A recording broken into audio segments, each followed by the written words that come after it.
નમસ્કાર. ભારત એટલે રંગો, પરંપરાઓ અને અવનવા પહેરવેશ.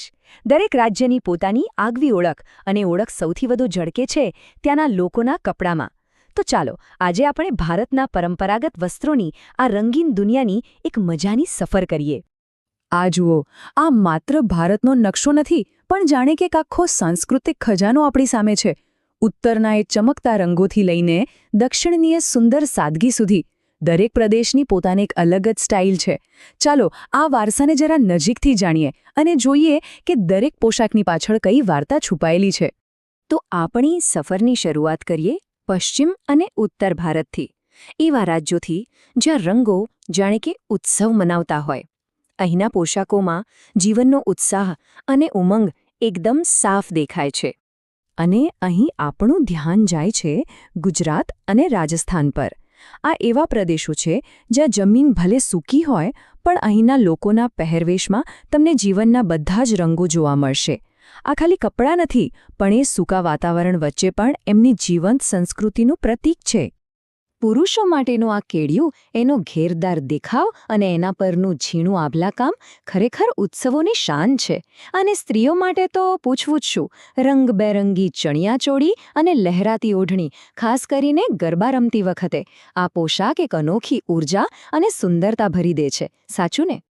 સારું, તો પશ્ચિમના ચળકતા રંગો પછી હવે આપણે પૂર્વ અને દક્ષિણની ભવ્ય પરંપરા તરફ આગળ વધીએ. ચાલો જોઈએ કે ત્યાંના વસ્ત્રો આપણને કઈ અલગ સાંસ્કૃતિક વાત કહે છે. હવે નજર કરીએ પશ્ચિમ બંગાળ અને અસમ પર.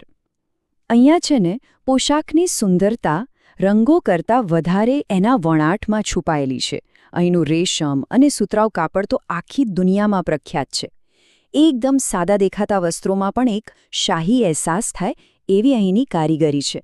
જેમ અહીં લખ્યું છે, બંગાળની જામદાની સાડી અને અસમની મેખલા ચાદર. વાહ! આ બંને આ પ્રદેશની કારીગરીના શ્રેષ્ઠ ઉદાહરણો છે. ખબર છે, જામદાની સાડીમાં જે ફૂલપત્તીની ડિઝાઇન હોય છે ને, એ એવી રીતે વણવામાં આવે છે કે જાણે કાપડ પર તરી રહી હોય. આ જ તો અહીંના વણકરોની કળાનો જાદુ છે. ચાલો હવે આપણે એવા બે રાજ્યો તરફ જઈએ જ્યાં શક્તિ અને શૈલીનો એક અનોખો સંગમ જોવા મળે છે. અને એ રાજ્યો છે પંજાબ અને મહારાષ્ટ્ર. અહીં જે વાત ખરેખર રસપ્રદ છે એ છે આ બંનેના પોશાકો વચ્ચેનો તફાવત. એક તરફ છે પંજાબનો એકદમ ખુલ્લો અને આરામદાયક કુર્તા પાયજામો, તો બીજી તરફ છે મહારાષ્ટ્રની ખાસ રીતે પહેરાતી નવવારી સાડી. એકમાં પંજાબની ખેતીપ્રધાન સંસ્કૃતિની સરળતા દેખાય છે, તો બીજામાં મહારાષ્ટ્રના શૌર્યભર્યા ઇતિહાસની ગાથા છુપાયેલી છે. પંજાબમાં પુરુષો માથે જે પાઘડી બાંધે છે એ એમના માન અને ગૌરવનું પ્રતીક છે.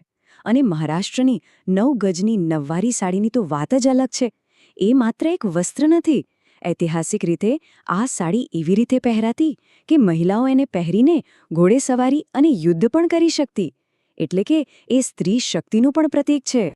અને હવે આપણે સફરના અંતિમ પડાવ પર. આપણે જઈએ છીએ શાંત દક્ષિણ ભારતમાં, જ્યાં સાદગીમાં જ સાચી સુંદરતા અને ભવ્યતા છુપાયેલી છે. હવે જુઓ કેરળ અને તમિલનાડુને. અહીંની ગરમ અને ભેજવાળી આબોહવાને કારણે મોટાભાગે શુદ્ધ સફેદ સુતરાઉ કાપડના વસ્ત્રો જ પહેરાય છે. આ વસ્ત્રો એમની સાદગીમાં પણ એક અનોખી સુંદરતા અને શાંતિનો અહેસાસ કરાવે છે. તો અહીં મુખ્ય વાત એ છે કે ઓછું જ વધારે છે. કેરળની સોનેરી કિનારીવાળી સફેદ મુંડુ વેસ્ટી એ શુદ્ધતા અને સમૃદ્ધિનું કેટલું અદ્ભુત મિશ્રણ છે. આ એ વાત સાબિત કરે છે કે ભવ્યતા માટે હંમેશા ભડકતા રંગોની જરૂર નથી હોતી. ક્યારેક સાદગીમાં પણ એક રાજવી થાટ હોઈ શકે છે. તો ચાલો આટલી બધી અદ્ભુત વિવિધતા જોયા પછી આ બધા તાંતણાઓને એકસાથે લાવીએ અને ફટાફટ આખા ચિત્ર પર ફરી એકવાર નજર કરી લઈએ. આ કોષ્ટક આપણી આખી સફરનો એકદમ સરસ સારાંશ આપે છે. ગુજરાતના રંગીન ચણિયાચોળીથી લઈને પંજાબના ગૌરવપૂર્ણ કુર્તા પાયજામા અને કેરળની સાદી છતાં ભવ્ય મુંડુ સાડી સુધી ખરેખર આપણા ભારતની વિવિધતાનો કોઈ જવાબ નથી. આ સફરના અંતે એક વિચાર મનમાં ચોક્કસ આવે છે. આપણા કપડાં એ માત્ર શરીર ઢાંકવાનું સાધન નથી. એ તો આપણી ઓળખ છે, આપણો ઇતિહાસ છે અને આપણી સંસ્કૃતિનો એક જીવંત દસ્તાવેજ છે, જે શબ્દો વિના પણ આપણી વાર્તા કહી જાય છે.